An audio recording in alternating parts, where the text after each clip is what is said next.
Hello. Before we begin, just a small moment. If you feel like it, you can like this video, or subscribe, or not. It's entirely up to you.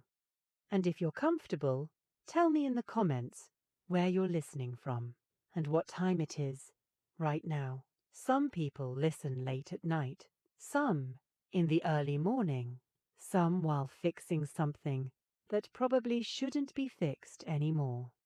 All right, whenever you're ready, let's settle in. The day doesn't really start in a medieval blacksmith's shop. It sort of continues. The fire was never fully out. It was only quieter, resting, like an animal that knows it will be needed again soon. There's a smell that's been there longer than anyone remembers. Burnt charcoal, old iron, something faintly wet. The floor remembers every footstep, even if no one does. The blacksmith arrives without ceremony. No announcement, no grand entrance. He doesn't unlock anything dramatic. He moves things slightly. A bucket nudged with a foot. A hammer shifted so it won't fall later. Most of the work today will not be heroic. Nothing destined for songs. Nothing sharp enough to impress anyone. Mostly repairs. Things that almost worked yesterday. Someone's hinge is loose again. A plough edge has worn down in exactly the same place as last season. A chain has failed. Not because it was weak, but because it was tired. Iron gets tired. No one expected these things to last forever. That was never the plan. Most iron objects were temporary solutions. They just stayed. The fire is fed slowly, not aggressively. You don't rush fire. It remembers. The bellows wheeze like an old chest. They were patched once, then again. Then nobody remembers what they looked like before the patches. The patch became the design. The blacksmith stands in the same place he always stands. Not because it's optimal, because the floor wore down there first. Comfort comes later. Habit comes first. A piece of iron goes into the fire. Not the best iron, not the worst. Iron is never just iron. Some bends politely. Some argues. Some pretends it will cooperate, and then splits at the last moment. That's not personal. That's memory. This piece might become a nail, or part of a hinge, or nothing at all. If it refuses. Nails were never meant to be important. They were just the cheapest way to hold things together. At least, that was the idea. Someone, somewhere, once decided to price them by the 100, not by size, by cost. A penny's worth. 2 pennies. 16. The name stayed. The price didn't. No one bothers correcting it anymore. The blacksmith doesn't think about this. He just knows which nails people ask for, and which ones they complain about. He makes nails when nothing else needs attention, or when everything needs attention and he needs a moment. Point, heat, head, again. It's repetitive in a way that feels safe, predictable. Apprentices learn here. If there is one, they learn how to hit without thinking, how to miss without panicking, how to keep the fire alive without making it angry. Someone pumps the bellows. Or maybe no one does. There was a lever added years ago. Someone got tired of asking for help. One person was easier than two. Easier became permanent. A customer appears. He always does. He holds something broken. He says it just broke. It didn't. It broke slowly, over months. over years. But today is when it stopped pretending. The blacksmith doesn't ask many questions. Questions don't fix iron. He turns the object in his hands, looks for old repairs. There are always old repairs. Iron remembers its previous lives. You can see the scars if you know how to look. This was welded once, poorly. This was bent back instead of replaced. This was never meant to carry that much weight. Temporary fixes stacked on top of each other. That's most of medieval engineering. He says he can fix it, which means he can make it last a bit longer. No one expects forever. The fire roars briefly, then settles. Hammer on anvil. The sound carries outside. It always does. People know where the blacksmith is, even if they've never been inside. You follow the noise. The anvil doesn't move. It never does. The world adjusts around it. Scale pops. Tiny sparks jump and die. Somewhere, centuries later, someone will find those flakes in the dirt and know exactly where this man stood. But right now, it's just a mess that will never be cleaned properly. Because it doesn't need to be. The repair holds. That's enough. The customer leaves satisfied. He will be back. They always come back. Something else goes into the fire. A horseshoe this time, or half of one. Horses were not designed for roads like this. Someone realized that. Too late. Shoes were a solution. Just for travel. Just for war. Now no one questions them. The hoof is trimmed. The shoe is shaped. Nails are driven in carefully. Carefully. But quickly. The horse shifts. It always does. The blacksmith talks to it like it understands. Maybe it does. The shoe fits well enough. Perfection would take too long. The day stretches.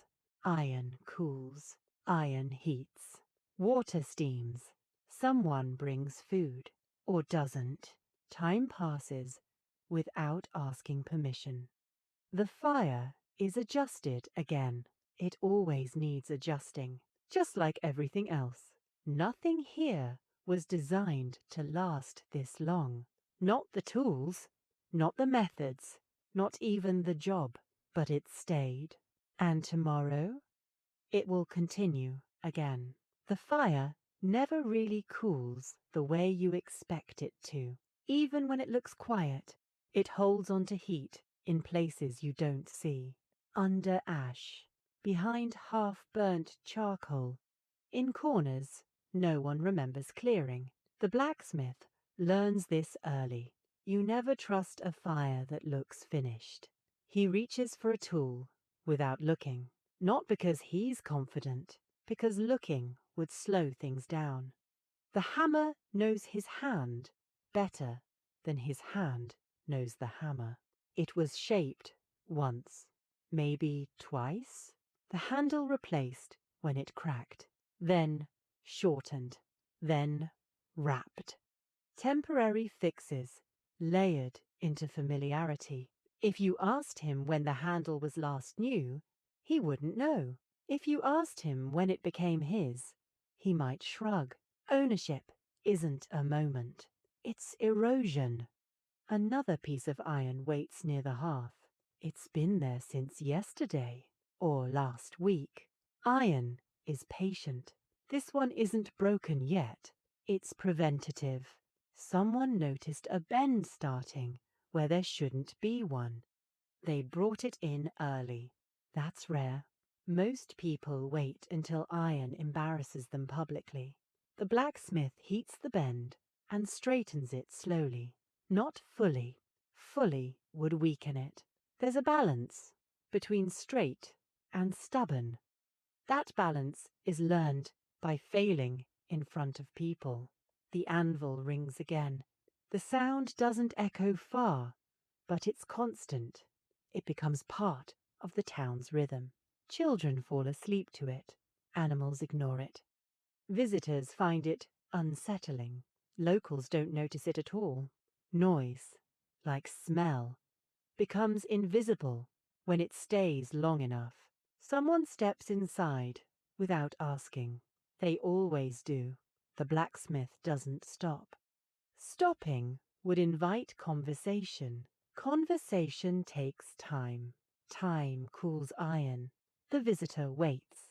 Waiting was not planned as part of the process, but it became permanent too. Eventually, the hammer pauses. What do you need? The answer is never simple. A latch that won't stay closed. A door that sags only in winter. A lock that jams when it rains. Weather is always blamed.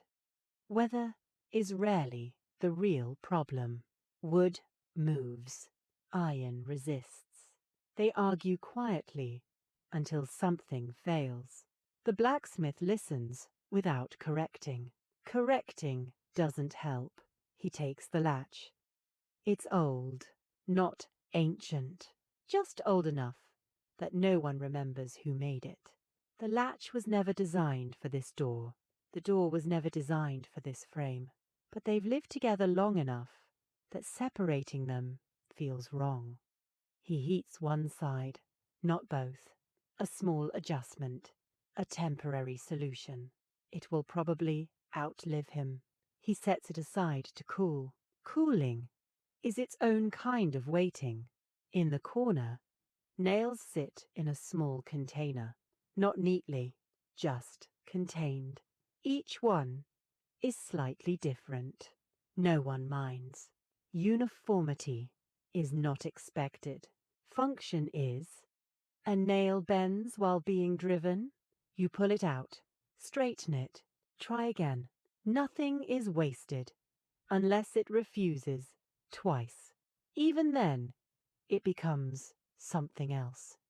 Scrap is just iron waiting for a new excuse. The bellows creak again. Someone pumps them absent-mindedly. Too fast. Then too slow. The fire reacts immediately. Fire always does. The blacksmith corrects it with a gesture, not words. Words are for after. He checks the hearth lining. A crack has formed. It's been there for a while. It started as nothing. A hairline, then grew. Today, he presses some clay into it. Wet clay. Cold fingers. This was meant to last the afternoon, maybe the week. It will be there years from now. No one will remember why it was added. They'll assume it was always that way. Most people assume that about everything. Outside, a cart rattles past. One wheel sounds wrong. It always did. Someone once meant to fix it. They never found the time. The blacksmith hears it and thinks nothing of it. You can't fix everything at once. That lesson comes early too. The repaired latch is tested. It works. That's the end of that story. Another iron object replaces it on the anvil. This one is unfamiliar. Foreign. Maybe. Different proportions. Different mistakes. Iron carries accents. This piece came from somewhere else. Another town. Another smith. The blacksmith doesn't judge. He's corrected worse. He heats it gently. The iron behaves oddly. Too soft in places, too brittle in others. Someone mixed materials on purpose or by necessity. Necessity explains most poor decisions. He works around the flaws. You don't fight bad iron. You negotiate.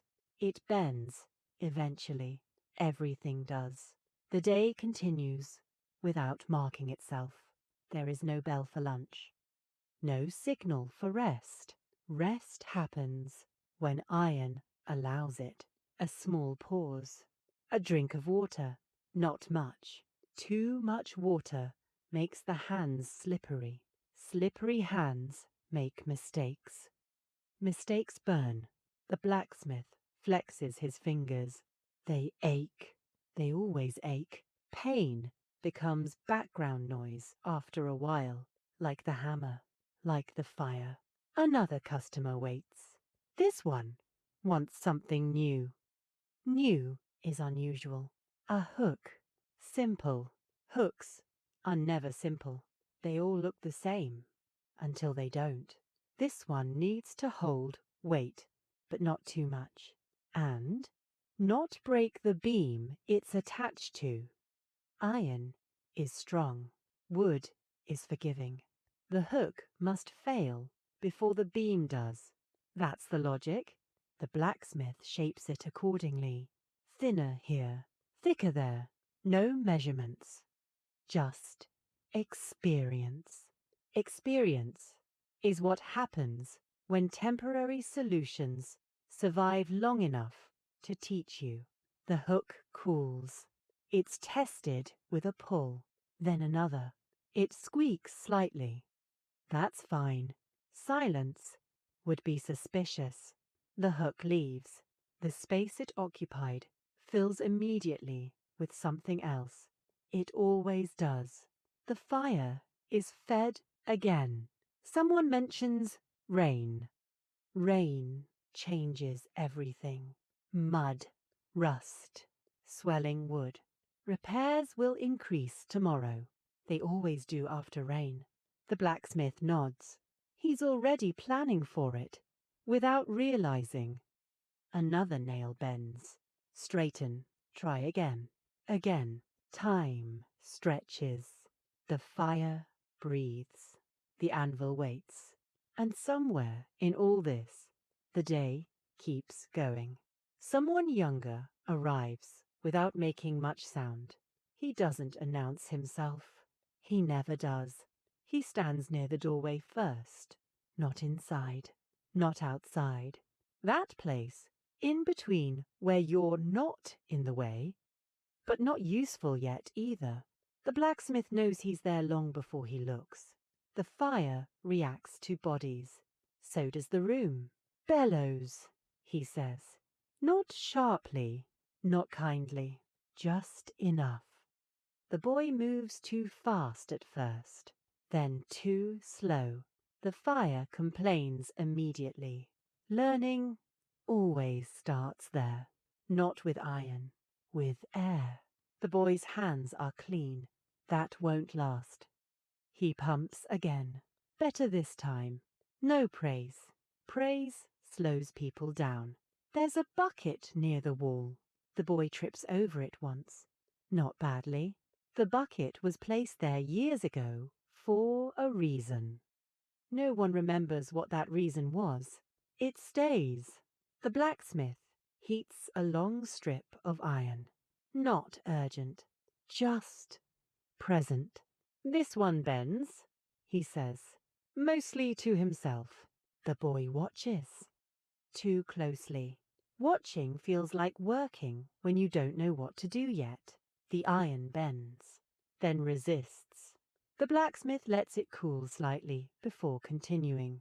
Patience looks like laziness if you don't know what you're seeing. The boy will learn that later. Outside, a horse stamps. It's not tied properly. It never is. Someone brings it closer. The smell arrives before the animal does. Leather, sweat, something sour. The blacksmith sighs. Just a little. He wasn't planning on shoeing today. But plans don't matter much here. The horse shifts its weight. Unhappy.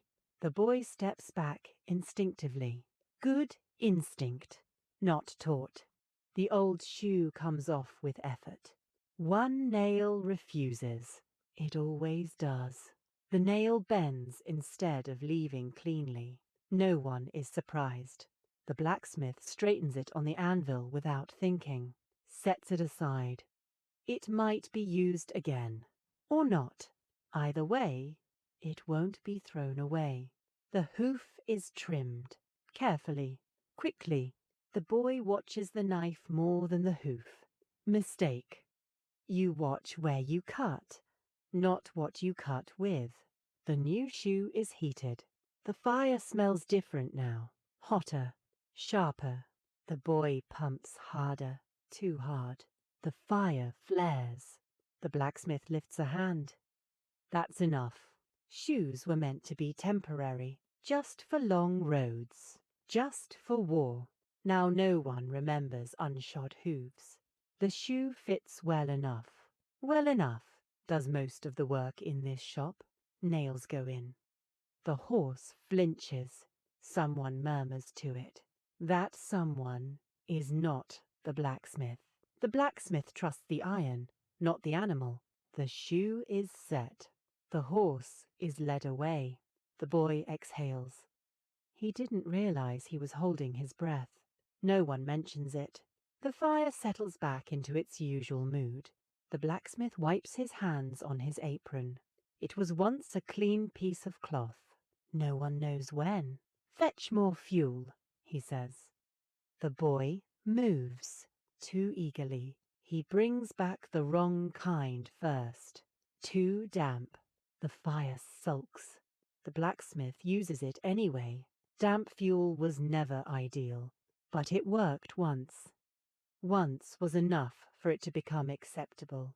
Smoke thickens. The boy coughs. The blacksmith doesn't. That comes later. A piece of iron waits on the anvil. Different shape, different weight. Not local. This came from the city, the blacksmith says. No tone. The iron behaves differently under the hammer. Too uniform. Almost suspicious. Someone somewhere standardized this. The blacksmith works around it. Standardization never quite fits real life. The boy notices the difference. He doesn't say anything. Good. Questions are for after the iron cools. The afternoon stretches. More repairs. More small failures. A hinge adjusted. A chain shortened. A hook reinforced.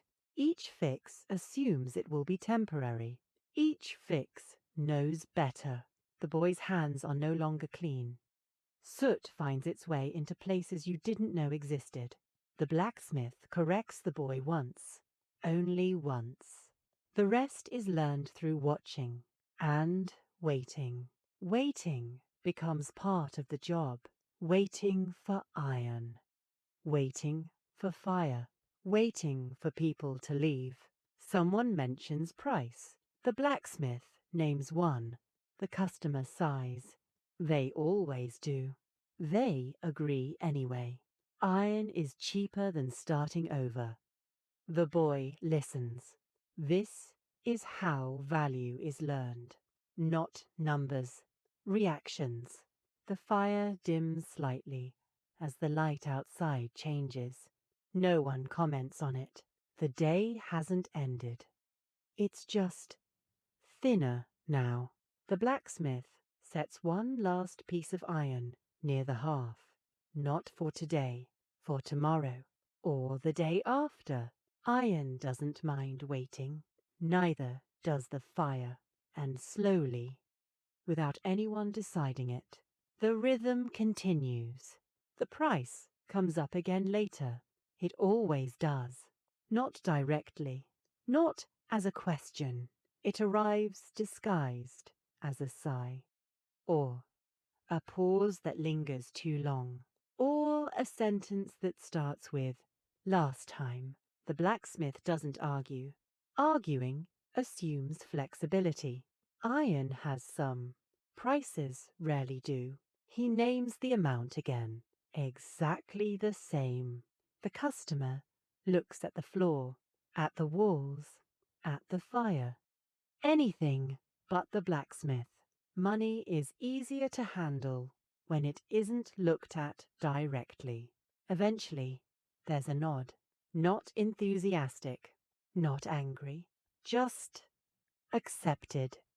The blacksmith has learned something important over the years.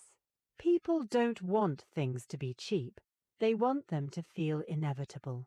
If it feels inevitable, they stop resisting. The boy notices this. He doesn't understand it yet, but he sees the pattern. Later, he will think prices are about numbers. Much later, he will stop thinking that. Someone else arrives. This one doesn't wait quietly.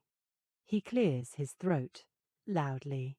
The blacksmith doesn't look up. The fire is being adjusted. Fire doesn't care who's waiting. The man shifts his weight. He says something about rules, about standards, about how things are supposed to be done. The blacksmith finally looks at him, just once, then take it somewhere else. Not angry, not defensive, just factual. The man hesitates. He doesn't leave. Rules sound strong until they meet necessity. Everyone knows that. The man mutters something about the guild, about inspections, about how things were better before. Before when?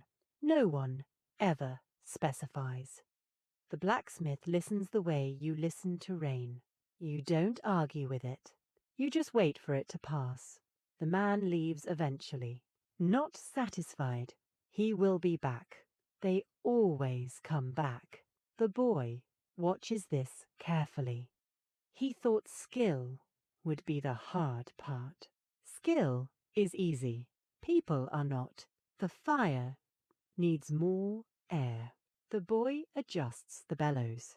Better now. Not perfect, but closer. Perfection is exhausting anyway. The hearth lining cracks again. In a new place.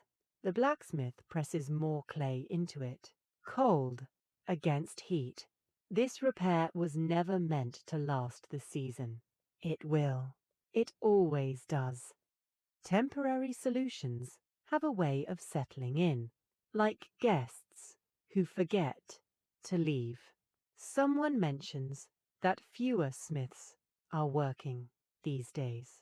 Moved on, moved away, got sick, died. No one says that last part comfortably.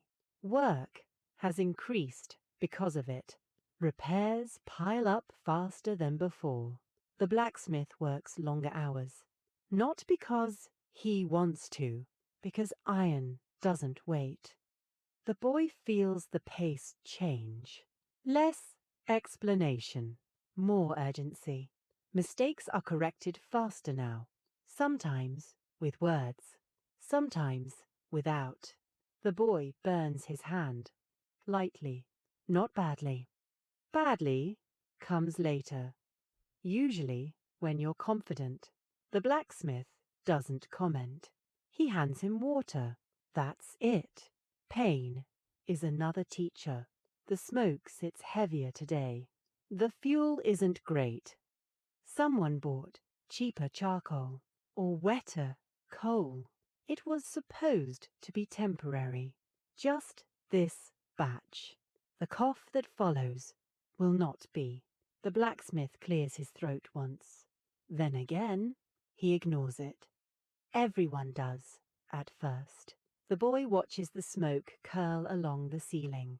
It finds its way out, eventually. So does everything else. Outside, someone argues with someone else. Something about land, or tools, or who owns what. The blacksmith hears none of it clearly. Conflict blurs when you hear too much of it. Another piece of iron arrives from farther away this time. Different again. Heavier, cleaner. The blacksmith doesn't like it. It behaves too predictably. Predictable iron breaks in surprising ways. He works slower with it. The boy notices. Slowness is not always laziness. Sometimes it's caution that learned its lesson early. A tool slips, barely. The anvil rings sharper than before. The blacksmith pauses, just a breath. He rolls his shoulder once. It doesn't quite roll back into place. That joint was injured years ago. It was supposed to heal. It mostly did. Mostly becomes permanent too. The day darkens at the edges. Not suddenly, gradually, like soot building on stone. The fire is banked lower now. Not out. Never out. The boy cleans. Or tries to. Cleaning here means moving mess from one place to another. It's enough. The blacksmith sets aside 2 pieces of iron. One will be needed soon. One might never be used. Both are kept. You don't throw away possibilities. The cough comes back, still ignored. The blacksmith drinks water slowly. Too fast makes it worse. Everything here has a pace, even relief. Someone mentions tomorrow. There is always tomorrow. Tomorrow will need nails and shoes and repairs that should have happened last week. The blacksmith nods. The boy nods too a moment later. He's learning timing. The fire dims to a glow. Not finished, just waiting. The shop settles into its familiar silence, which isn't silence at all. It's memory, iron cooling, ash shifting, tools resting where they always do. Nothing is concluded. Nothing is resolved. The day hasn't ended. It has simply folded into itself. It doesn't really end at the forge. It never does. Even when the fire is lower, even when the tools are resting where they always rest, even when the boy has gone quiet in the corner and the iron has decided it's had enough for one day, the iron doesn't stop traveling. It leaves the shop in pieces. Hooks, clamps, strange bent shapes that don't look like much yet. They go out on carts, on shoulders, in hands that don't quite trust them. Iron always looks heavier once it leaves the blacksmith. Some of it ends up in places that feel larger, colder, more patient, places where the ground has been disturbed for so long that no one remembers what it looked like before. And if you follow it far enough, past the roads that break wheels, past the villages that reuse everything twice, past the fields that never quite level themselves again, you begin to see stone. Not small stone, not useful stone. Stone that didn't need to be moved at all. Someone once decided it should be. No announcement. No moment of collective agreement. Just a decision that felt temporary at the time. We'll build here, for now. The ground is marked with string first, thin lines, almost polite, as if asking permission. The first stones go down without ceremony. They're not impressive yet. No one comes to look. It's just foundations, temporary work, something to hold the real building later. Later arrives quietly and refuses to leave. The blacksmith's iron finds its way here too. Clamps holding blocks together. Tools, repairing tools. Nails for scaffolding that will be taken down soon. Soon becomes a strange word on a site like this. Wood rises before stone does. Scaffolding first. Always scaffolding. It's meant to be temporary. Everyone knows that. That's why no one worries too much about how much of it there is. Poles are tied together quickly. Ropes reused until they complain. Someone says it will only be needed for this phase. The phase stretches. The holes left behind when the wood is removed stay. No one bothers filling them properly. They don't matter. Centuries later, they will. A man walks across the yard carrying nothing but a stick.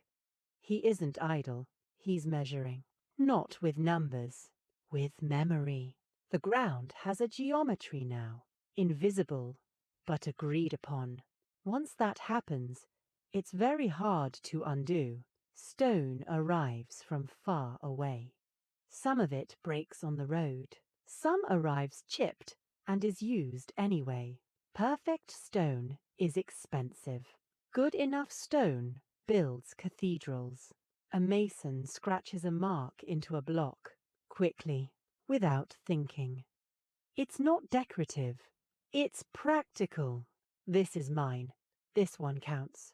Later, it will mean something else to someone else. Right now, it means pay. The stone is lifted, slowly. Human feet walk inside a wheel, so stone can pretend it wants to fly. The wheel creaks. It always does. The rope is checked, then checked again, then trusted. Trust is a temporary solution too. The stone settles into place. It fits, or close enough. Mortar fills the argument between stones. Mortar was supposed to be simple. Burn, stone, add water, mix sand. It turns out it has moods. Too wet, too dry, too cold. Someone slaked lime last week and didn't wait long enough. It will complain later. Cracks are noticed and ignored. Ignored cracks become features. The building grows the way habits do, one bay at a time. Someone draws full-size shapes on the floor, not because it's elegant, because it works. They weren't meant to last. The lines fade, are redrawn, shift slightly. That slight shift becomes the style. The style becomes tradition. A new master arrives years later and wonders why everything is a little off. He adjusts nothing. It's too late. Wooden frames hold up stone arches until the last piece locks them together. The wood is removed carefully, sometimes too carefully, sometimes not enough. When it fails, no one talks about it. Another solution is found. A buttress added, a wall thickened. Temporary reinforcement, permanent silhouette. People argue nearby about wages, about rules. Someone mentions the plague. Someone always does. There are fewer hands now. The hands that remain know their worth. The law disagrees. The site finds a way around the law. Extra food, better lodging, paid later. Nothing written down. Paper lasts too long. The blacksmith visits occasionally. His work is everywhere, but no one notices. Iron ties stone together and pretends it's not important. A clamp rusts inside a wall. It was never meant to stay. It will never leave. The building rises beyond what anyone first imagined. Someone once said, "We'll finish the choir first." Just so services can continue. The nave can wait. The nave waits longer than anyone expected. Generations pass. Children who watched the first stones now argue about repairs. The scaffolding returns. Different wood, same holes. The marks on the stones mean nothing now, or everything. The wheel turns again. The rope creaks again. The temporary becomes familiar. The familiar becomes permanent. And somewhere far away, in a smaller place, a fire is being fed carefully, iron heated, hammer raised, because even stone giants are built one small, improvised decision at a time. At a site like this, no one really knows how many people work here. Not exactly. Some are counted, some are paid, some just appear. They carry things. They wait. They learn by standing too close. The cathedral is still unfinished, but it already behaves as if it has always been here. Stone dust settles everywhere, on clothes, in hair, inside food. No one complains anymore. Complaining was temporary. The scaffolding shifts slightly in the wind, not enough to be dangerous, just enough to be noticed. Someone tightens a rope. That rope was meant to last a season. It has already lasted 3. Wood creaks under weight it was never designed to carry. It carries it anyway. That becomes its job. A mason runs his hand over a block he shaped weeks ago. It doesn't look like his work anymore. Mortar softened the edges. Another stone leans on it now. Ownership fades quickly here. The building doesn't remember names. A boy walks across the yard carrying water. He spills some. No one scolds him. Water is always being spilled. Someone else is burning lime nearby, too close to the wall. They know it's not ideal. They also know moving it would take time. Time is more expensive than repairs. The lime hisses. Someone steps back. They've seen this before. Burns happen, not dramatically, quietly. A hand wrapped in cloth. Work slowed for a day, then resumed. In the tracing room, lines are being redrawn. Again, the old lines didn't quite work. Or maybe they did, but only for the last master. This one prefers a different curve. The difference is small. No one outside will ever notice. Everyone inside will spend years adjusting to it. The curve becomes the new truth. Someone mutters that it was better before. Before when? No one answers. A crane turns slowly. Men walk inside the wheel. They don't look heroic. They look bored. Boredom is safer than excitement at this height. The load rises. Stone complains softly. The rope answers. Somewhere below, the blacksmith's clamp holds 2 blocks together. No one thinks about it. It's hidden now. Hidden things feel permanent. A payment is delayed. Again, the account books don't match reality. They never do. Someone argues about measurements. Someone else brings out a measuring rod. The rod is worn, shorter than it used to be. Or maybe the stones are bigger. No one agrees. The argument ends the way they all do, with compromise. Compromise leaves scars. Scars are structural. A flying buttress is added. Not part of the original plan. Nothing ever is. It solves a problem. It creates another. The wall can breathe now. The light changes. Glass will go there someday.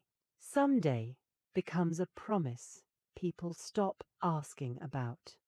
The day moves without announcing itself. Workers rotate. Some leave for other sites. Some stay too long. Their bodies learn the angles of this place. Their knees remember the ladders. Their shoulders remember the loads. Someone coughs. No one looks up. That sound has been part of the background for years. The cathedral grows taller. The ground around it sinks slightly under the weight.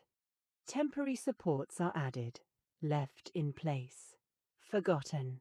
The building accepts them.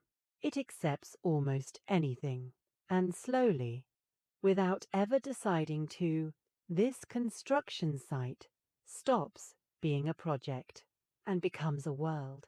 At a place like this, nothing is ever only one job. People like to pretend it is. It makes things feel simpler. The stonecutters think the building belongs to stone. The carpenters quietly disagree. The men who mix lime don't care either way. They just don't want it to explode today. Somewhere between them, the building decides what it needs. Today, it needs more wood. Not for beauty, not for permanence, just to reach a little higher. Someone brings long poles dragged from a distance that already feels too far. They were cut for this job, at least that's what was said. They were supposed to last a few months. The wood still smells alive. It is tied together quickly with rope that has already seen better days. Knots are trusted more than inspected. A man tests the scaffold by standing on it. He shifts his weight once, twice. That's enough. If it holds him, it will hold stone. That logic has worked so far. The scaffold leans slightly. No one corrects it. Perfectly straight scaffolding takes too long. Time is heavier than stone. The first putt log is set into the wall. It leaves a hole. No one fills it. Why would they? The scaffold will be back. It always comes back. Someone jokes that the building has more wood in it than stone at this point. No one laughs. They've all seen what happens when the wood is removed too early. Below, mortar is being mixed again. The pit is full of pale slurry. It looks calm. It is not. Someone remembers, too late, that this batch was slaked yesterday. Or was it the day before? No one agrees. They use it anyway. Using it anyway is how most decisions are made here. A wall is laid, stone on stone, mortar in between. The stones do not touch perfectly. They never do. Mortar forgives what stone refuses. Later, when the wall cracks, people will blame the stone. They always do. A mason scratches a mark into the side of a block before it's lifted. Quick, automatic. It isn't pride, it's accounting. This mark means this stone counts as his work. Without it, he might not be paid. Or worse, paid less. Payment arrives late again. The overseer says it's temporary. A delay in donations. A problem with the accounts. Temporary explanations are comforting. They mean someone is still in control. The men nod. They continue working. Work is easier than stopping. Someone quietly adjusts how many stones he finishes today, not consciously. His hands just slow down. This is how wage laws are negotiated here, without words. A man who once worked another site recognizes a stone shape. That profile again, he mutters. It was used at a different church years ago. It worked there, so it's being used here. No one knows who decided. Once a template exists, it starts deciding things on its own. The tracing floor is redrawn again. The lines don't quite match the stones already set. They're close, close enough. Someone suggests adjusting the stones. Someone else suggests adjusting the drawing. The drawing loses. Stone has a memory that chalk does not. A carpenter curses quietly. The centering for an arch doesn't fit exactly the way it did last time. The wood is from a different forest. It bends differently. He shaves it down by feel, not by rule. Rules do not bend. Wood does. The arch rises. Slowly. Everyone watches without appearing to. This is the moment where mistakes announce themselves. Today, they stay quiet. The keystone slips into place. Not dramatically, just there. The arch holds. A cheer almost happens. Almost. No one celebrates until the wood is removed. The wood stays longer than planned. Just in case. Just for now. Just until tomorrow. Tomorrow arrives and looks risky. The wood stays. Weeks later, no one remembers why it's still there. Removing it now feels dangerous, so it becomes part of the structure. Above, the crane turns again. Men walk inside the wheel. Their steps are uneven. They've done this too long. The wheel groans. It always has. Someone tightens a rope mid-lift. No one likes that. But stopping halfway is worse. The stone rises. It swings slightly. Someone swears. Someone else laughs too soon. The stone settles. The laugh dies quietly. The rope is checked after, not before. Experience teaches things out of order. Nearby, lime burns again, too close to the wall, still too close. A man's sleeve catches a spark. He slaps it out instinctively. Later, his arm will ache. He won't mention it. There's work tomorrow. The blacksmith's iron appears again. A clamp rusted through and snapped inside the wall. No one knew it was there. Now everyone does. The stone has to come out. More work, more iron. Temporary reinforcement for a permanent problem. Someone sighs. Someone shrugs. This happens. Cracks are noticed higher up. Thin, polite.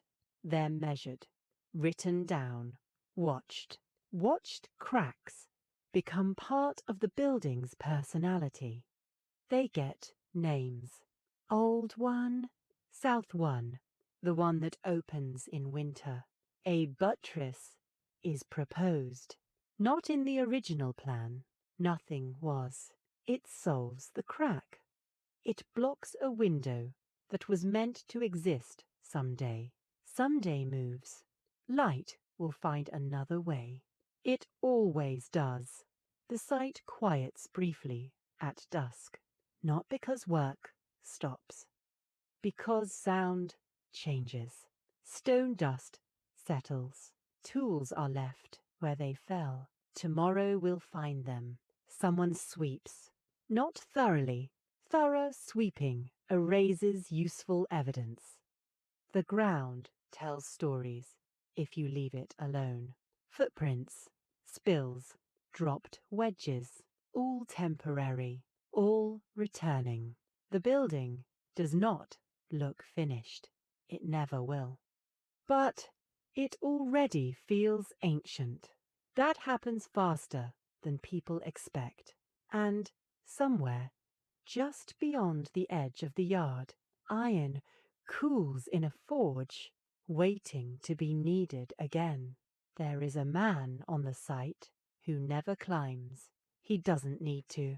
He knows exactly how tall the building is, by how long it takes people to come down. He stays near a table that was never meant to be a table. 2 planks on barrels. It worked once, so it stayed. Parchment curls at the edges. Ink stains where fingers were wiped instead of cloth. Numbers appear, disappear, reappear, slightly altered. No one trusts them fully. Everyone depends on them completely. A stone is brought over. Measured already, someone says. The man looks at it anyway. He always does.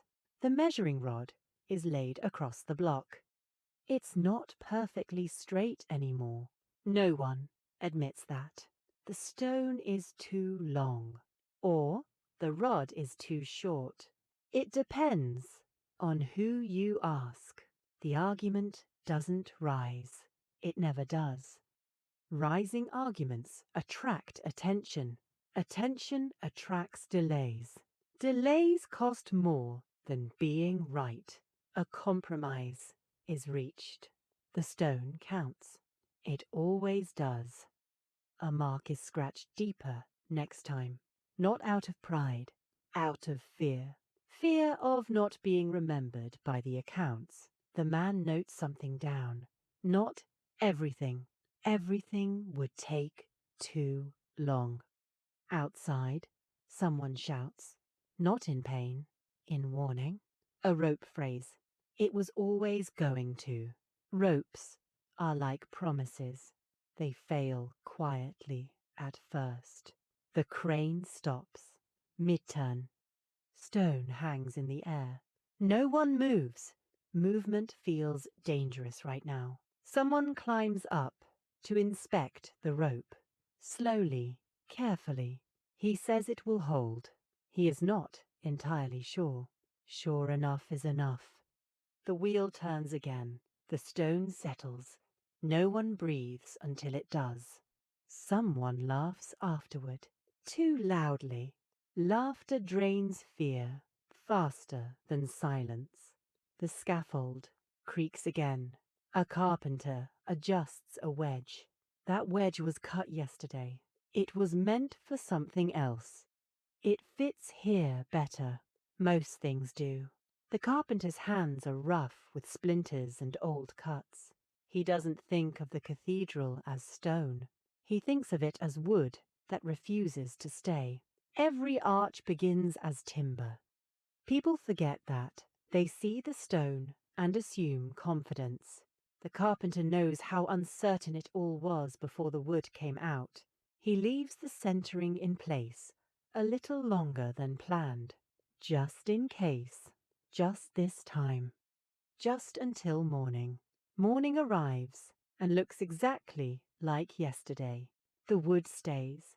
Above, a mason chips away at a mistake. It wasn't supposed to be noticed. It was. A profile slightly wrong. A curve too eager. He adjusts it until it looks intentional. Intentional is another word for forgiven. The stone dust coats his hair. He looks older than he is. Everyone does here. Someone brings food. Bread that's been cut too many times already. It's shared without ceremony. Someone eats standing. Someone doesn't eat at all. Hunger is temporary. Weakness is not. The lime pit bubbles faintly. No one is watching it closely. Someone should be. They never are. The lime was mixed quickly this morning. Too quickly. It will complain later. It always does. A small pop echoes from a wall set yesterday. Just one. No one reacts. One pop means nothing. Many pops mean a problem. Tomorrow will decide which it is. A boy carries water again. He spills less this time. He learns without realizing. That's the only kind of learning that lasts. The boy looks up at the stone rising above him. It feels finished from here. He doesn't know how much is still waiting to happen. No one ever does. A man who worked here 10 years ago walks by. He barely recognizes the place. A tower where there was once sky.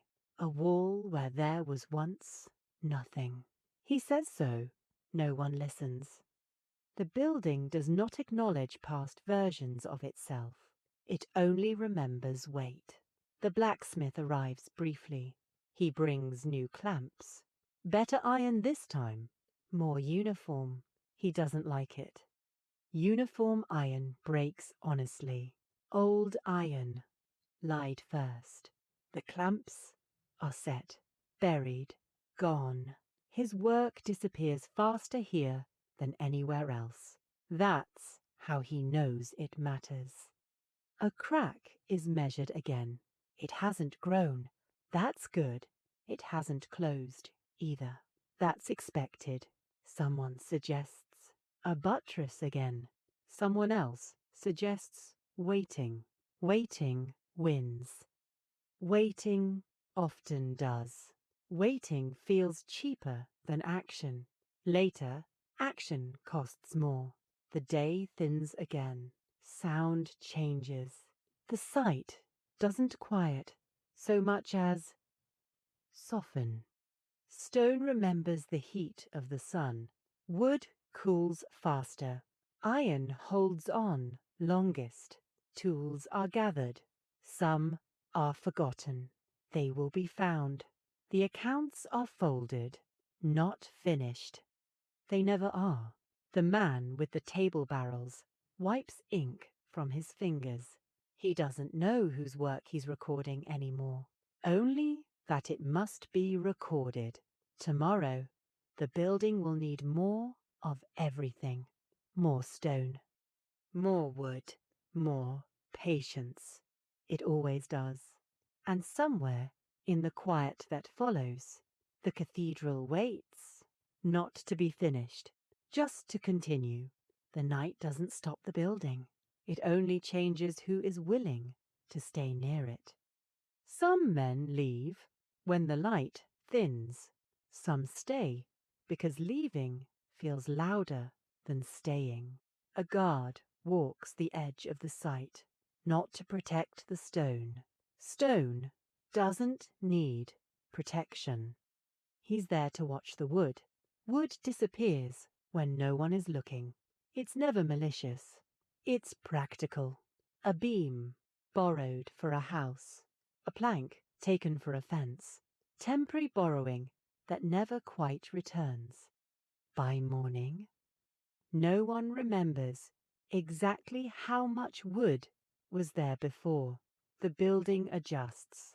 It always does. Somewhere inside the half-finished walls, the air holds heat longer than it should. Stone learns warmth slowly and forgets it even more slowly. That's why people linger. A man sits on a block that will someday be invisible. He eats slowly. The stone feels solid beneath him. That surprises him every time. Earlier, this place felt fragile. Now it feels immovable. The feeling is misleading. A scaffold sways slightly in the breeze. Only noticeable if you've spent enough days here. Someone tied an extra rope to it this afternoon. No one announced it. That rope will never be untied. It blends into the others. In a corner near the wall, tools are stored. Not neatly. Neat storage takes planning. This is accumulation. Chisels with edges worn unevenly.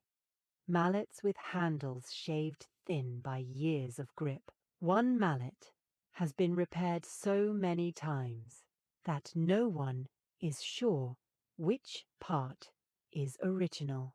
It still works. Working is the only requirement.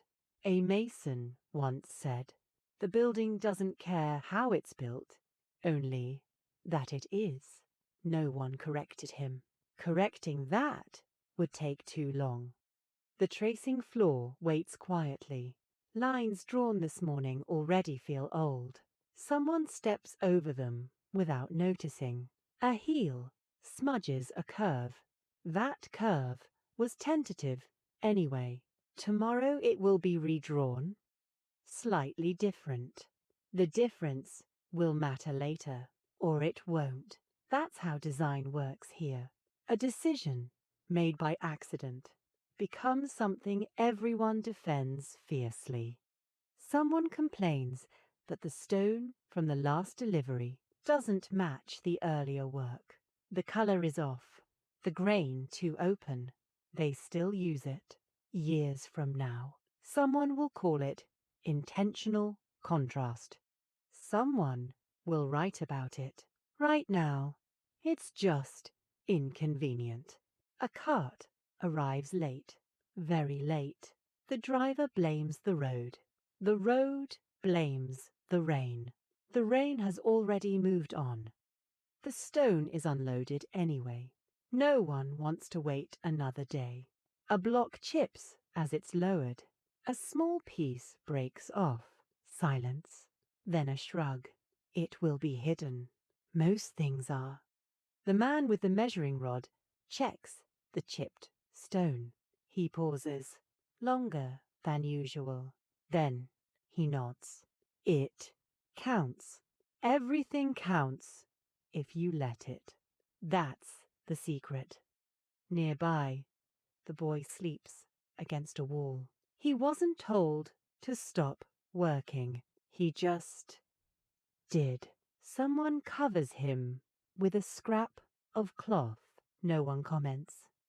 The building accepts sleeping bodies the way it accepts scaffolding. Temporary, necessary. A cough echoes in the dark. Then another. No one asks who it was. They all know the lime burners always cough. So do the men who walk inside the wheel. So do the ones who don't walk anymore. Morning will come. It always does. Morning brings noise back with it. Hammers find rhythm again. Stone dust floats. Someone trips on a rope left where it shouldn't be. He swears. Quietly. Swearing loudly draws attention. Attention leads to rules. Rules slow things down. The cathedral has learned to avoid rules. The blacksmith returns again. Not today, not physically, but his work is everywhere. An iron tie hums softly as stone settles around it. It wasn't meant to stay under this much pressure. It will. Pressure teaches iron patience. A carpenter notices a beam twisting slightly.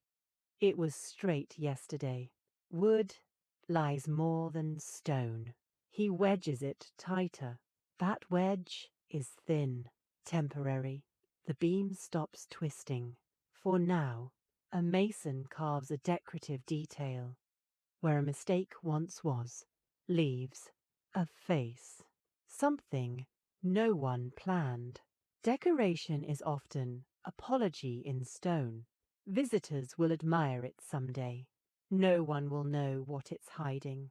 The building grows heavier. The ground responds. Small cracks appear in places no one looks often. They're measured, noted, ignored. Ignoring is also a strategy. A buttress will come later. Later solves many problems. The sun climbs higher. Light enters through openings that aren't windows yet. It paints the dust gold. Someone pauses to look at it, just for a second. Then the moment passes. Stone doesn't care about moments. It cares about load. The day continues. Not forward, just on. And the cathedral remains what it has always been here. Not a finished thing, not a plan, but a collection of decisions that refused to stay temporary. It happens the way most things happen here, without witnesses. Someone notices it first with their foot. A softness where there shouldn't be any, just a little. The plank bends more than it did yesterday. Not enough to break. Enough to remember. No one stops working. Stopping feels dramatic. Drama attracts questions. Questions slow things down. A man shifts his weight, and the scaffold answers with a sound it hasn't made before. Not loud, just wrong. Wood has a language like that. Someone tightens a rope. That rope wasn't loose, but tighter feels safer. Temporary reassurance. A stone is lifted anyway. The wheel turns. The men inside it don't change their pace. They've learned not to react to every new sound. If they did, nothing would ever rise. The stone reaches the height it needs to reach. As it's being guided into place, one corner of the scaffold dips. Barely. A fraction. Someone says, "Hold." The word doesn't travel far. The wheel slows. Not because of the word, because someone felt the shift too. The stone hangs. Hanging stones make everyone quiet. The scaffold settles again. No collapse. No fall. Nothing anyone could point to later and say, "This was the moment." The stone is set down, carefully, almost gently. Work resumes. That should be the end of it. It isn't. Later, someone looks at the plank, the one that bent. It has a thin crack running along the grain now. Not new. Just visible. He presses a thumb into it. The wood answers softly. He says nothing. Instead, he brings over a smaller beam. Not a replacement. A support. It's wedged underneath. A quick solution. It wasn't meant to stay. It's just there to get through today. Someone marks the spot with charcoal, so they'll remember. They won't. By afternoon, the mark is smudged. By evening, it's gone. The wedge remains. The next day, the scaffold feels steadier. No one questions it. The extra support works. Working things have a way of becoming invisible. A week passes. Then another. The wedge is still there. It's been shaved slightly to fit better. Someone adjusted it without thinking. It looks intentional now. Intentional things are harder to remove. A different man climbs the scaffold one morning. He wasn't here when it bent. He feels the extra firmness and assumes that's how it's always been. That's how memory transfers on sites like this. Not through stories, through assumptions. The building rises another course. More weight. The wedge compresses. The crack in the plank widens. Just a little. No one looks closely anymore. Looking closely takes time. Time is already being spent. Another sound appears. Not from the same place, somewhere else. A dull thud. Not a fall, just stone settling. Mortar shrinking as it dries.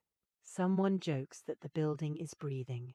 Someone else says it always does. Breathing buildings don't scare people. Collapsing ones do. Nothing collapses. That's important. Because if nothing collapses, nothing officially happened.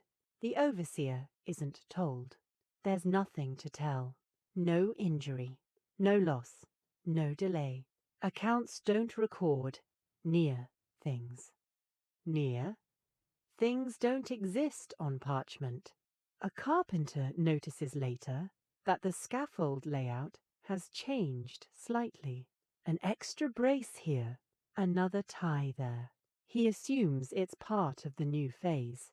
Phases explain everything. Temporary phases. Permanent changes. The blacksmith is called in a few days later. Not for the scaffold, for something else. But he notices the iron clamp that's been added where wood used to be. Iron is quieter than wood, more trustworthy. It wasn't planned. He forges another one, just in case. That clamp stays. It will rust inside the wall. Rust expands. Stone adjusts. A hairline crack appears months later. High up, out of reach.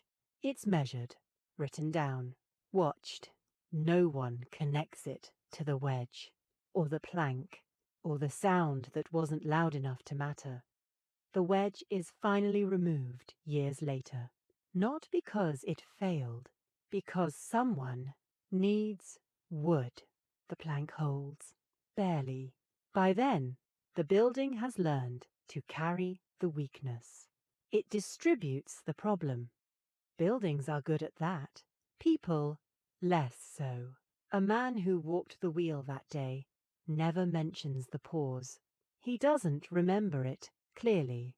Memory prefers cleaner stories. Nothing fell. No one died. So nothing happened. Except now there's an iron clamp where there used to be wood. And a buttress planned that wasn't on the first drawings. And a scaffold pattern that no one can explain anymore. Temporary responses. Permanent geometry. The cathedral doesn't remember the sound either. It only remembers weight. And it carries on. He doesn't arrive when the noise happens. That's important. He arrives later. When things are already pretending they're fine. He walks the length of the scaffold slowly, not looking up, not looking down, just listening with his feet. Wood speaks differently when you step on it. Most people don't hear that. They hear creaks. He hears timing. He presses a knee against a post. Not hard, just enough to feel how it answers. The post answers reluctantly. That tells him more than it should. He doesn't ask who built this section. That question never helps. He doesn't ask when it was last adjusted. No one ever knows. Instead, he crouches and looks at a joint that wasn't meant to carry weight. It's doing it anyway. That happens a lot here. He runs a thumb along the grain. The crack is old, older than yesterday. You can tell by how comfortable it looks. Fresh cracks are nervous. This one has settled in. He reaches into a pile of offcuts nearby. They were never sorted. Sorting would have taken time. Time was spent elsewhere. He chooses a piece that's almost right. Almost is enough. He trims it slowly, shaving just enough wood to make it fit where it shouldn't. This isn't a repair. It's a conversation. The wedge goes in. The scaffold answers immediately. Quieter now. More confident. He steps back and watches someone else cross it. The man doesn't notice the change. That's good. The best carpentry disappears. Someone asks if it will hold. The carpenter shrugs. Today, he says, today is a generous promise. Tomorrow we'll have to ask again. He ties an extra rope around a post. Not because it's failing, because ropes are cheaper than explanations. The knot is quick. It's not elegant. Elegant knots take longer to undo. This one isn't meant to be undone. Later, when someone needs to move that section, they won't. They'll work around it. Working around things is how buildings learn shape. The carpenter notices iron where there used to be wood. A clamp. New. He recognizes the blacksmith's work immediately. Iron is bluntly honest. He taps it once with his knuckle, satisfied. Iron doesn't lie about its limits. Wood does. He adjusts the centering under an arch. It was meant to be removed last week. Last week was busy. He leaves it another day. Just one. The arch above hasn't complained yet. When stone complains, it does so loudly. This one is quiet. Quiet feels safe. He knows better. But knowing better doesn't change the schedule. A younger man watches him work too closely. The carpenter doesn't explain. Explanation creates habits. Habits break when conditions change. Instead, he shifts a beam slightly and waits for the younger man to notice the difference. It takes longer than it should. That's normal. Learning wood takes time. Wood pretends to be simple. It isn't. Someone brings more poles in the afternoon. They're longer than needed. No one measures them properly. They'll be cut later. Later comes with waste. Waste becomes wedges. Wedges become solutions. Solutions become structure. The carpenter marks one pole with a shallow notch. Not a measurement, a reminder. He'll know what it means tomorrow. If he's the one who comes back. Sometimes he isn't. Carpenters move. Sites remember them poorly. A scaffold section is dismantled nearby. The holes left behind are rough. No one fills them. They'll be needed again. Or not. Either way, filling them now would be pointless. Pointless work is worse than bad work. As the light shifts, the carpenter walks the scaffold one more time. Slow, deliberate. It feels better. Not perfect. Perfect scaffolding is suspicious. Perfect things fail suddenly. This will fail slowly. Slow failure gives time to adjust. Time is the only luxury here. He leaves without comment. Tomorrow, someone else will swear the scaffold was always like this. That's how his work survives. Not remembered, just assumed. And above him, stone settles into a shape that would not exist. Without wood, that was never meant to stay. They don't look up when they arrive. Looking up makes the height real. Instead, they step into the wheel, one at a time. The wood is smooth where hands have rubbed it for years. Feet know exactly where to land. Not because it's marked, because missing the step once was enough. The wheel wasn't meant to be permanent. It was built quickly, reinforced, later, repaired more than anyone remembers.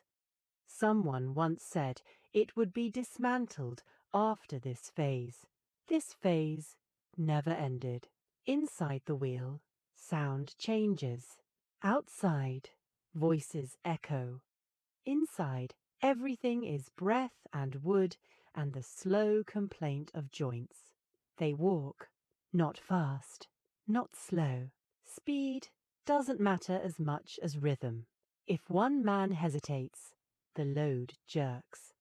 If another rushes, the rope tightens too fast. They learn each other's timing without speaking. Speaking wastes air. A stone begins to rise. It doesn't move at first. It never does. Then it gives in, reluctantly, like it's offended by the idea. The rope tightens, fibers stretch. Someone listening nearby hears a faint hiss. No one comments. Ropes always hiss. The stone lifts higher. The men inside the wheel feel it before they see it. The weight changes how the wood responds. The carpenter noticed this once. He adjusted the frame. A wedge here, an extra brace there. Temporary adjustments. The wheel accepted them. Now it feels normal. One of the men coughs. Not hard. Just enough to be noticed. No one reacts. Coughing happens. Stopping would make it worse. The stone reaches the level it needs to reach. Someone outside signals with a hand. Not dramatically. Just a motion. The wheel slows. Stopping is harder than starting. The rope hums. Iron rings softly somewhere above. A clamp settles into place. The men wait until the signal comes back. Then they reverse. Down is easier. Down feels earned. They step out of the wheel, slowly. Legs complain. No one stretches. Stretching invites awareness. Awareness invites thoughts. Thoughts make tomorrow heavier. Someone replaces the pin that locks the wheel. It was loose. It always is by the end of the day. Pins wear faster than anything else. They're replaced more often than recorded. Records don't care about pins. A different load comes next. Smaller, more awkward. The men step back in. Again, again, again. This is the job. Not lifting stone. Repeating the same motion until the body stops asking questions. Someone once asked how long they would need the wheel. The answer was vague. Until it's done. The wheel is older than the men walking inside it now. It has known other feet, other rhythms. It remembers none of them, only the weight. A new man tries the wheel one afternoon. He stumbles slightly, just once. The others slow instinctively. No words. The stone sways, barely, enough. The new man apologizes. No one responds. Apologies don't help the rope. He learns quickly. Or he leaves. Both outcomes are common. The wheel creaks louder in the heat. Wood expands. Iron tightens. Someone oils a joint. Not enough. Too much oil attracts dust. Dust eats wood. Someone learned that the hard way. The carpenter glances up from below. He notes the sound. Not today. Later. Later will mean another brace, another wedge, another piece of wood that wasn't meant to be there. As the day thins, the loads get lighter. Not because there's less work, because tired bodies make mistakes with heavy things. Mistakes fall. Falling stones end projects. So the wheel lifts smaller pieces now. Tools, buckets, mortar tubs. Mortar sloshes. Someone curses. They wipe it up. Mortar forgives less than stone. The last lift is quiet, almost gentle. The men step out. One rubs his knee. Another rolls his ankle slowly, testing it. No one mentions tomorrow. Tomorrow will mention itself. The wheel rests. Not still, just waiting. Waiting is its true function. And above it all, the cathedral grows. One careful, repeated step at a time. The heat is different here. Not sharp like iron, not heavy like stone. This heat creeps. It stays low to the ground. It waits. The pit looks calm, almost harmless. White stone was burned until it forgot what it used to be. Water was added carefully, too carefully. The first time, not carefully enough. The second, now it breathes. A man stands too close. Everyone stands too close at first. He learned to step back after the burn. Not a dramatic one, just enough to remember. The lime hisses softly. It always does. That sound becomes background, like coughing. Someone coughs nearby. No one looks up. Looking up means noticing. Noticing leads to questions. Questions slow the wall. The wall must rise.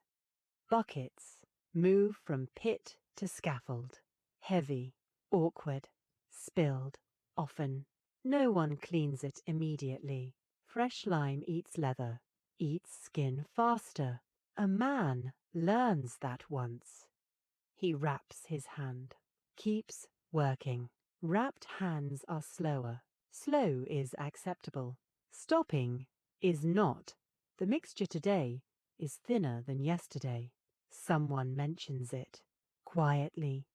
It spreads easier this way. Easier feels good. Easier often lies. The mortar fills gaps that stone refuses to. It smooths arguments. It forgives mistakes. For a while, the man mixing counts shovels in his head. He loses count. He always does. Counting is temporary. Habit replaces it. This much sand, that much water. It worked last time. Last time becomes the rule. The rule is never written. Written rules survive too long. A mason presses stone into place. The mortar sighs, satisfied or pretending.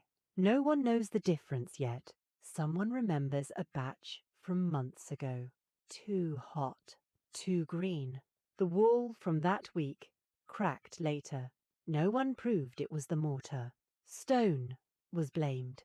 Stone always is. The lime pit is moved slightly. Not officially, just nudged. Too close to the wall before. Now, less close. The ground there will never grow anything again. No one planned that. The pit was meant to be temporary. It has edges now, worn, defined, a permanent scar in the yard. The man stirs again. His arms ache. They always do. He switches hands. The cough returns, stronger this time. He turns his head away from the pit. Not far enough. Lime dust floats. Invisible. It settles in lungs, the same way it settles in joints. Slowly, patiently, the wall above accepts another layer. The mortar holds. Today, tomorrow, we'll test it. Years later, someone will point at a crack and argue about why it happened. They will be wrong or right. It won't matter. The building will adapt. It always does. The pit quiets near dusk, not empty, just resting, like the fire, like the wheel, like the scaffold that will be needed again. The man wipes his hands. White stains remain. They never leave completely. He looks up once, at stone that feels solid now. He knows better. He's seen walls fail years later because someone rushed water into burnt stone on a day that felt ordinary. Ordinary days are the dangerous ones. He turns away. Tomorrow, the mixture will be slightly different. It always is. And the cathedral will carry it for centuries without ever knowing his name. They don't leave all at once. That would be noticeable. They leave the way dust settles, one absence at a time. At first, it's a name that isn't called in the morning. No explanation, no announcement. Someone assumes he's late. Late becomes today's answer for everything.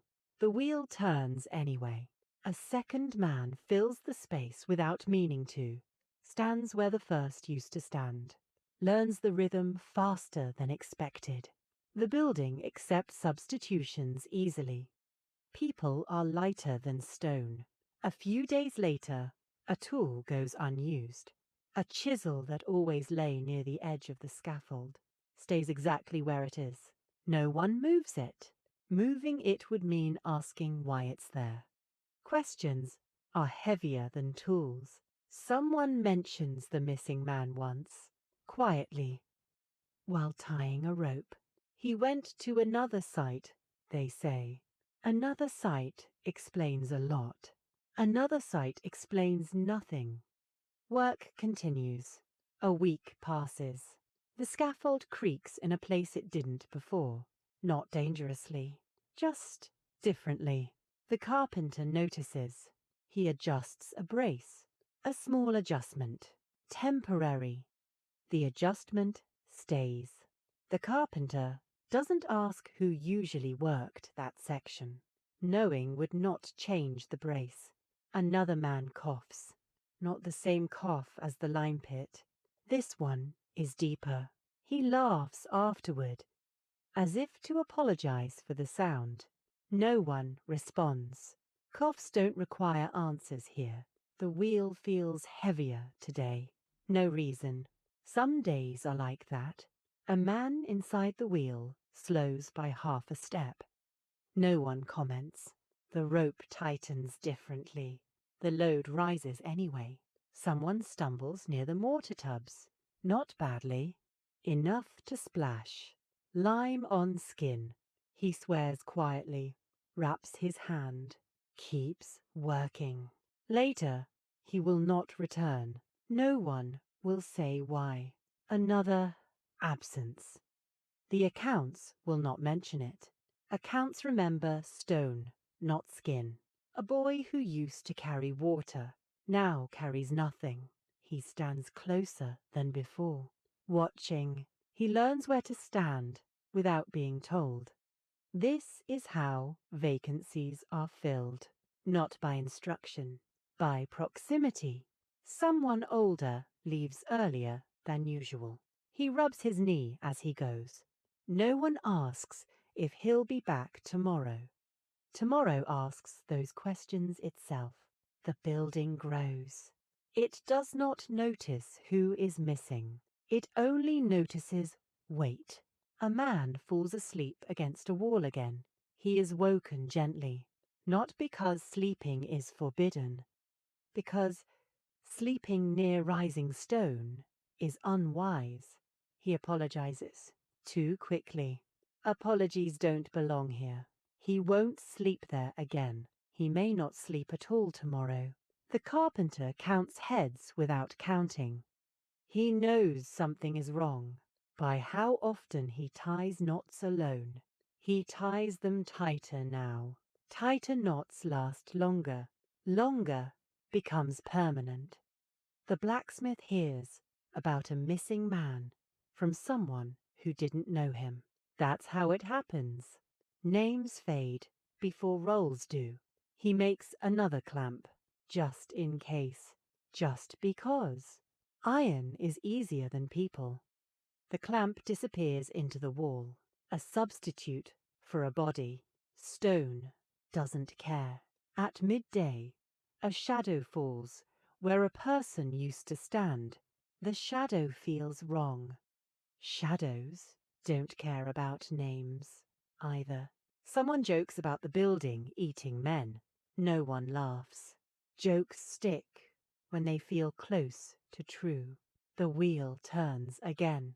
One man less. The rhythm adjusts. It always does. Bodies are flexible that way. A few weeks later, someone new arrives. He looks around too much, asks questions. Not many. Enough. He learns quickly. Or he leaves. Either way, the sight continues. It always does. The carpenter notices the scaffold now has more braces than before. He doesn't remember adding them all. That worries him. Then it doesn't. Worry is temporary. Braces are not. A wall settles overnight, not visibly, just enough to make yesterday's line feel optimistic. Mortar shrinks. Stone leans. A crack widens by the width of a fingernail. It's measured, noted, watched. Someone says, we should keep an eye on that. Eyes get tired. The crack becomes familiar. Familiar things stop being alarming. Another man leaves. This one announces it. He says the pay is better elsewhere. Someone nods. Pay has always been better elsewhere. The building does not argue. It absorbs the loss, the way it absorbs everything else, by changing shape, by adding support, by pretending it was always like this. At dusk, fewer voices answer back. The sound carries differently. Hammers echo longer. Silence feels wider. The wheel rests sooner. The scaffold holds anyway. It always does, because everything here is built on replacements. Replaced wood, replaced iron, replaced men, temporary solutions that learned how to stay.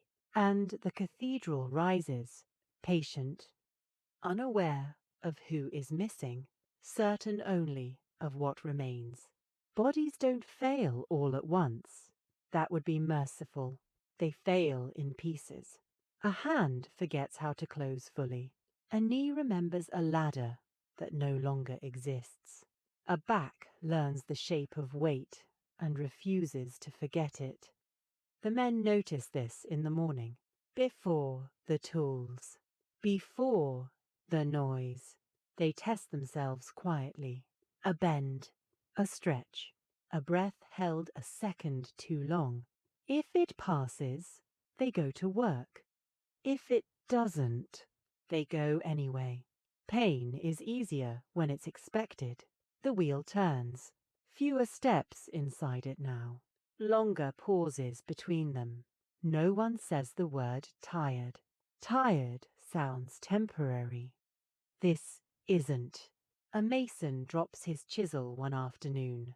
Not because his hand slips, because his fingers don't answer quickly enough. He waits for them. They answer late. Late becomes acceptable. The scaffold grows heavier with braces, not because the building needs them, because the bodies do. Someone ties an extra rope lower than usual, for balance, for rest, for leaning. Leaning was never part of the design. It becomes part of the structure. A man sits more often now, just for a moment. Moments stretch. Stretching hurts. The lime dust settles deeper in chests. Breaths shorten. No one times them. Timing breath makes it real. Someone coughs and laughs immediately. Laughter arrives faster now. It has work to do. One man stops climbing. Not officially. He just stays below, finds work near the ground, carries tools, counts nothing. This is how roles change here. No announcement, no permission. The building accepts it. It always does. And when bodies no longer answer the way they should, someone else steps closer. He doesn't belong to the site. Not really. He sits where the light is better, where blood can be seen. He carries a bag that smells of old things. Cloth, oil, something bitter. He listens with his hands. Presses here, lifts there. He says words like rest and warm, knowing they won't be followed. He wraps joints, pulls teeth that were already leaving, lets blood, when swelling, won't settle. It's not healing, it's bargaining. A cut is cleaned, not thoroughly. Thorough cleaning takes time. Time costs money. Money is already late. The man winces, not from pain, from recognition. He's seen this before. He'll see it again tomorrow. Sometimes he uses a knife. Small, clean, a quick decision. Better pain now than rot later. The men don't watch. Watching makes it harder. They stare at the floor, at stone. Stone doesn't flinch. Someone faints once, just once. He wakes embarrassed. Embarrassment heals faster than wounds. The healer nods, moves on. Later, much later, when the work has moved higher and the voice is thinner, another man waits nearby. He doesn't carry tools for repair. He carries a shovel and patience. He knows the ground better than anyone else here, knows where it's soft, knows where stone chips were buried years ago and never moved again. He works after dark or early, when the site pretends nothing is happening. He digs where others once stood. Sometimes He recognizes a face, sometimes not. Recognition doesn't change the whole. The whole is practical, efficient. He fills it carefully, marks nothing. Marks invite memory. Memory slows work. The cathedral does not pause. It rises. It always rises. Stone layered over effort. Mortar layered over breath. Iron layered over bone. And beneath it all, bodies rest where scaffolding once stood. Temporary supports. Permanent weight. The healer will return tomorrow. So will the wheel. So will the blacksmith. So will the carpenter. And the man with the shovel will wait until he is needed again. Because nothing here ever truly ends. It only moves from one pair of hands to another.